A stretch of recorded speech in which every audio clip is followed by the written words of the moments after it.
Investi président de la transition, vendredi lors d'une audience solennelle devant la Cour suprême, le colonel Mamadi Doumbouya a déclaré qu'il mesure à sa juste valeur l'ampleur de sa mission en sa qualité de président de la transition.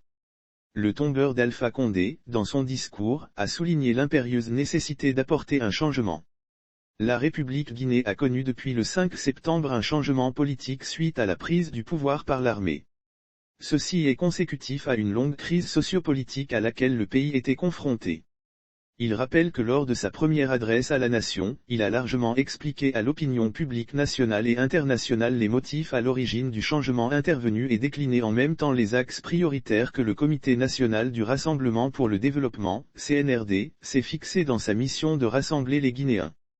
Le président Doumbouya souligne que la Guinée s'est dotée d'une charte de la transition qui prévoit un gouvernement et un conseil national de transition qui auront la charge de dérouler les différentes missions de la transition.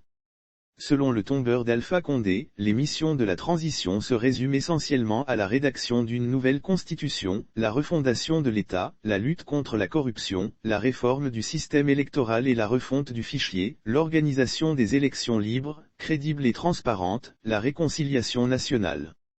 Il se dit plus que jamais conscient de l'ampleur des tâches qui nous attendent, mais demeure convaincu qu'avec le soutien de tous, les défis qui nous interpellent seront relevés. Pour y parvenir, Jean appelle à l'esprit de solidarité et de patriotisme des uns et des autres. Car, c'est lorsque nous sommes unis que nous devons fort. Divisés, nos efforts risquent de se noyer dans de nouvelles contradictions qui pourront nous conduire à l'échec.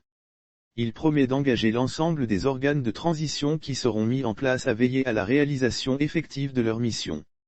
Il a mis l'occasion à profit pour rappeler le rôle important que devra l'appareil judiciaire guinéen.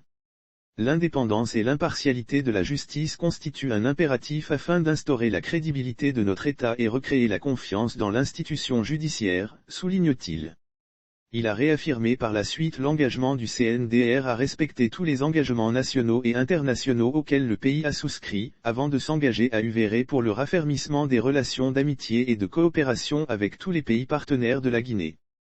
Je voudrais aussi réaffirmer l'engagement que ni moi ni aucun membre du CNRD et des organes de la transition ne sera candidat aux élections à venir, promet-il, appelant le peuple de Guinée à saisir cette opportunité pour refonder la nation guinéenne pendant cette période de transition. Nous devons œuvrer ensemble pour poser les bases d'une société réconciliée et engagée pour son développement socio-économique durable au profit de tous.